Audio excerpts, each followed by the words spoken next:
after cesarean session, you have to stay on admission in the hospital for at least nothing less than 3 4 days. For some people, even up to a week. Yeah, you have to stay in the hospital. And you see that first day, you're not eating anything. You can't even eat. They'll wait for that bowel sound to come back. Yeah, once it's back, then you can start having like sips of water, maybe few spoons of water, like sips of water. And then maybe the next day, you just start slowly, gradually introduce solid food. Here in the UK, that first day, in fact, as you are coming back from the theater, that day, that same day, yeah, they will make toasts and sandwich for you with tea. Like, you're going on with your food, like you eat proper meal. Why? Why? Like, why? I have to say why.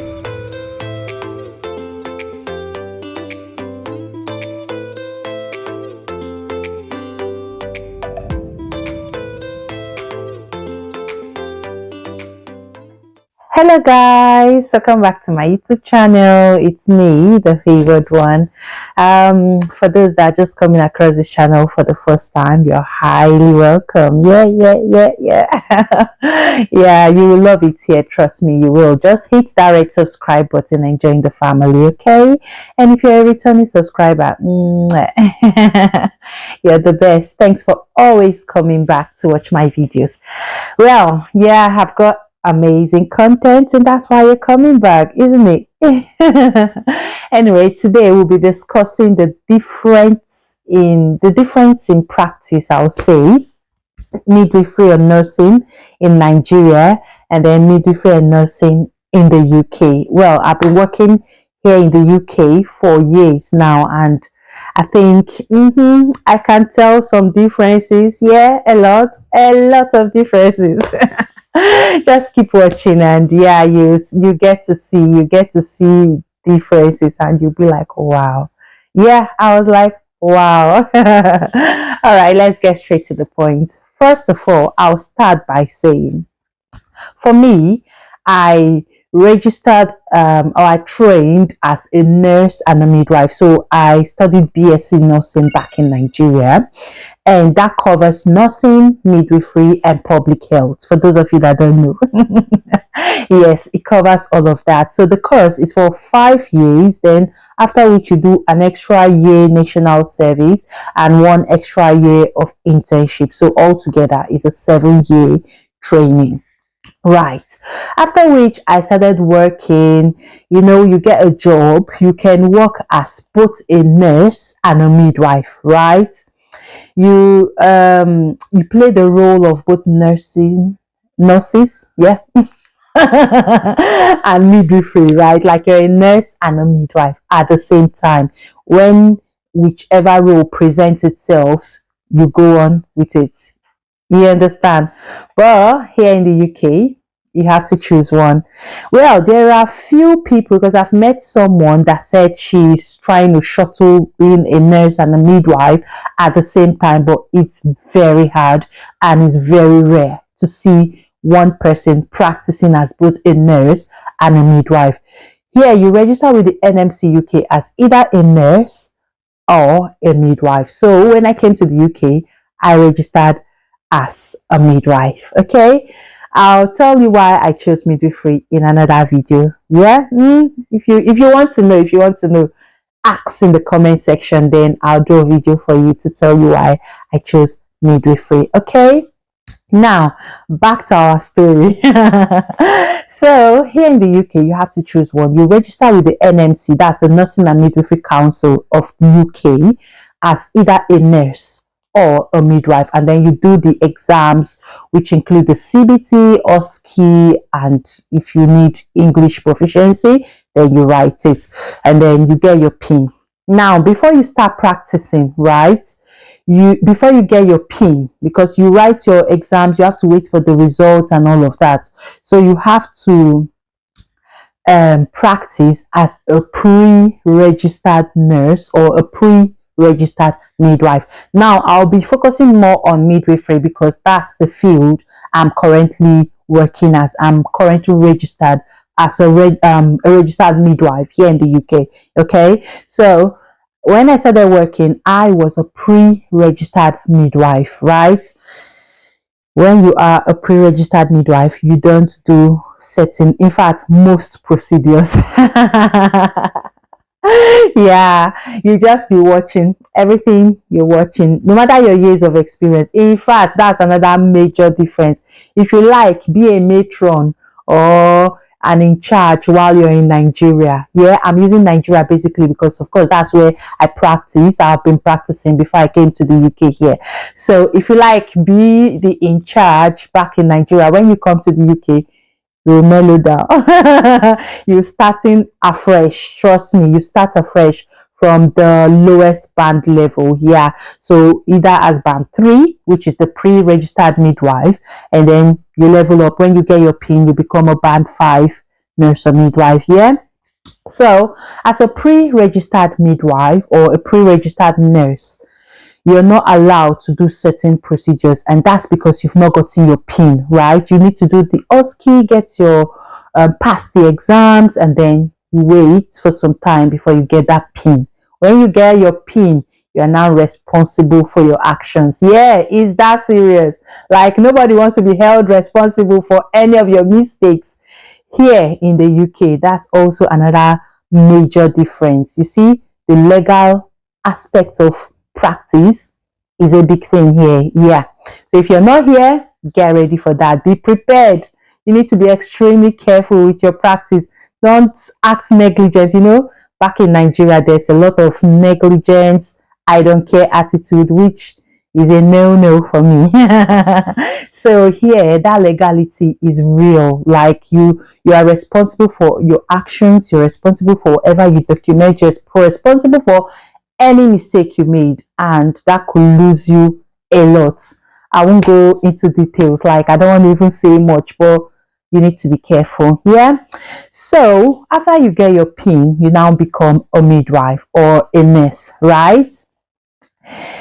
Another major difference is, in Nigeria, when you just get a job, they expect you to be an expert in the role. They expect you to just know what you're expected to do, and you just go into the practice and start doing things like you need to perform magic, I'll say. But the good side, I'll say, is a good thing. It's a positive difference, because here in the UK, they've got what they call the preceptorship period. For some people, it's more like a period of induction where they train you, they teach you, go through the guidelines, go through what you are expected to do, what is expected of you, and all of that. Isn't that amazing? I was like, wow. So in a way, even if you've not had any experience, like for those that just are newly qualified, yeah, you come into practice, you have that preceptorship period. It's really good because you get to understand how the system works, you get to understand what you're expected to do, and you get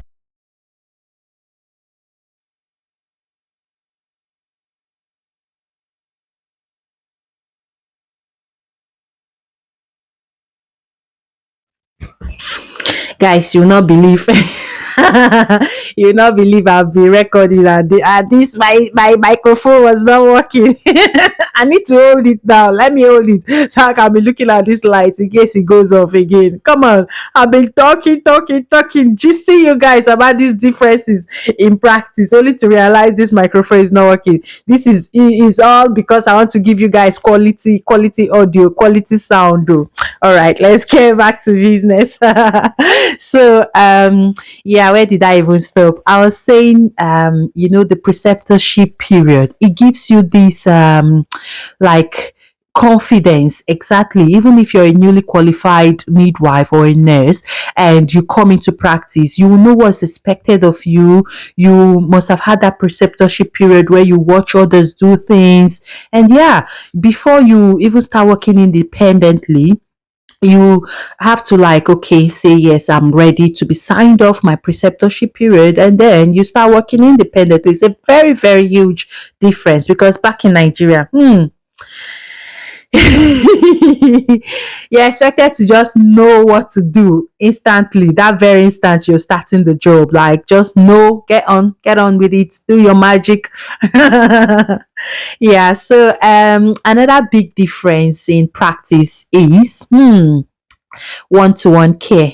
So here in the UK, as a midwife, it's one-to-one care, you and your woman in labor, right? Isn't that amazing? It is. So back in Nigeria, you could be a midwife depending on the setting where you are, whether private or the community or government hospitals.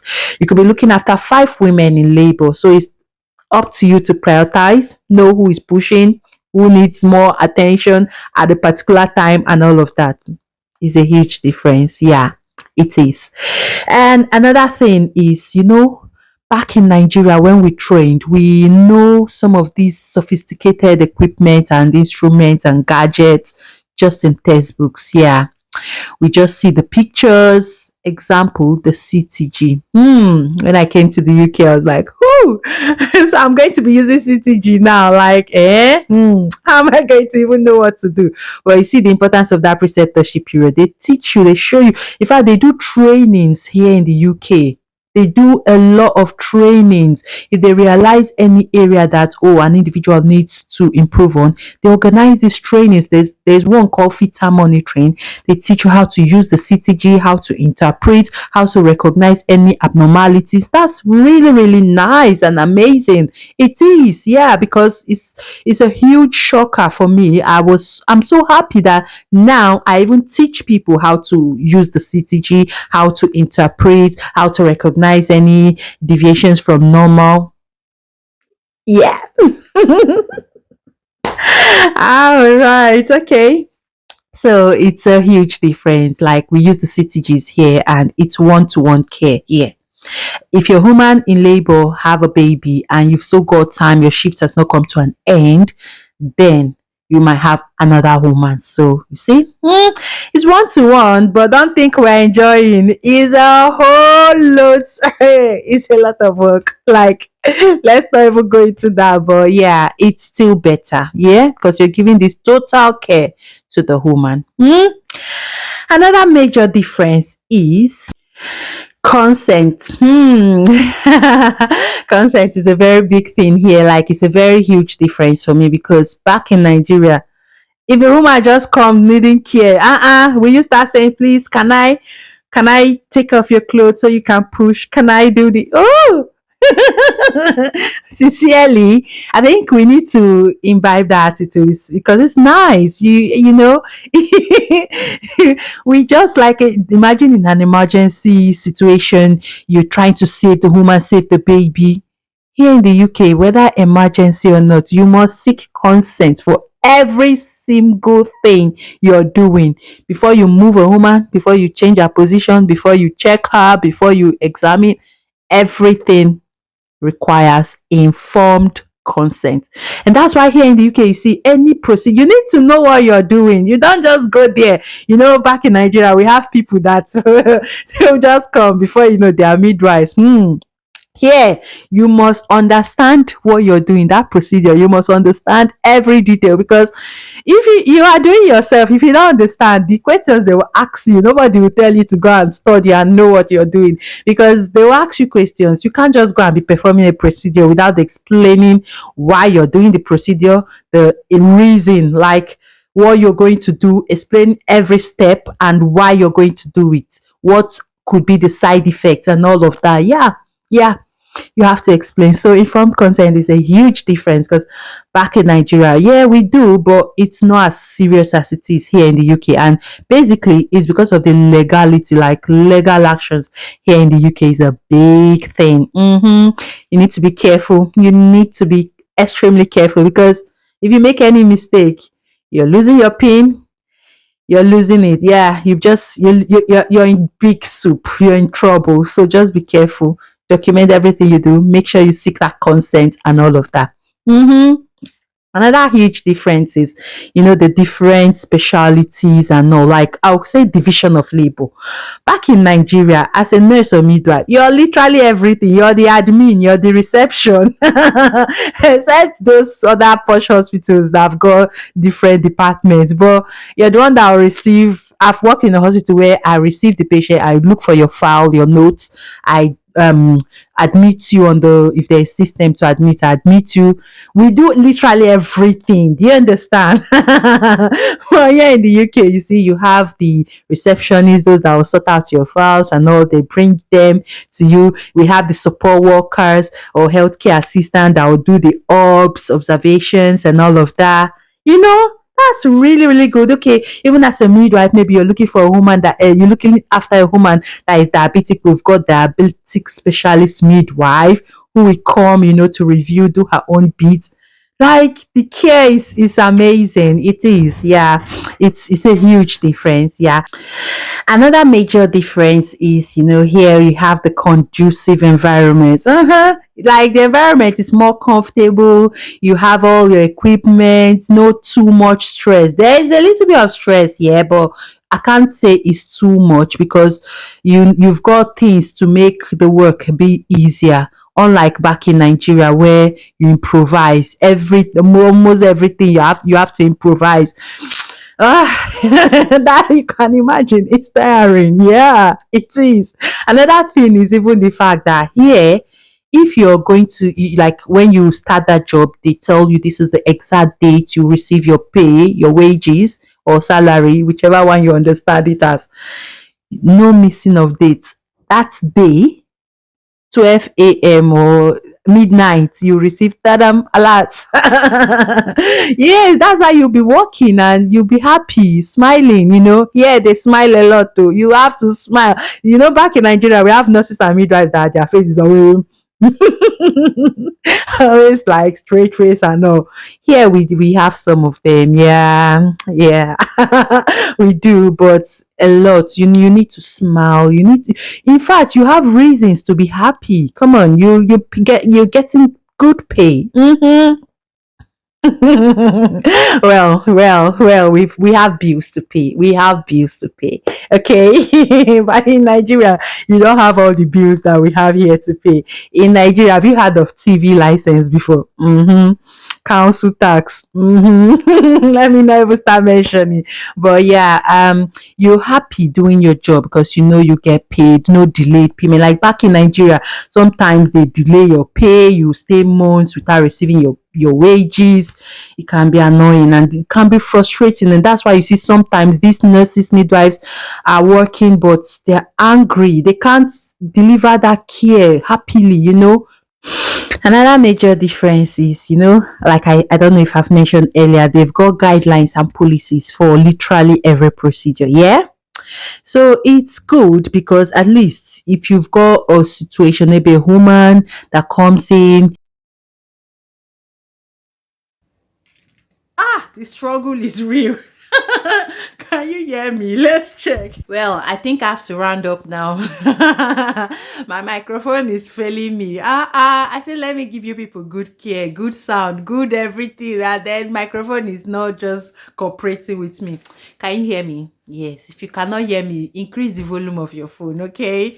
Right. I'll just round up this video by saying, you see, okay, part of what I mentioned earlier, here they have guidelines and policies for every procedure. Yeah. So it's a good thing because back in Nigeria, we don't really have guidelines for every procedure, things you need to look out. We don't. So it's a huge difference. And there's one major difference that I was like, wow, like, hey, after cesarean section, cesarean section, like, that's why, in fact, I'll do another video about that. That's why people don't really want to do cesarean section back in Nigeria. Why? Because after cesarean section, you have to stay on admission in the hospital for at least nothing less than 3-4 days. For some people, even up to a week. Yeah, you have to stay in the hospital.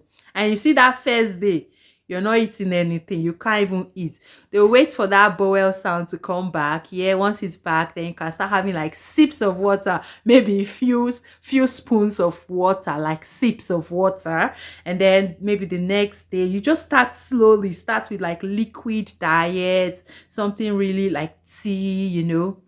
And then towards the end of that second day, you can take things like soup, you know, soup, pap, I don't know, those liquid diets, yeah. And then you just gradually introduce solid food. Here in the UK, that first day, in fact, as you're coming back from the theater, that day, that same day, yeah, they will make toasts and sandwich for you with tea. Like, you're going on with your food, like you eat proper meal.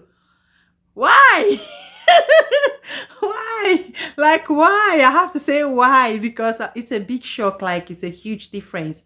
I'm like, okay, why?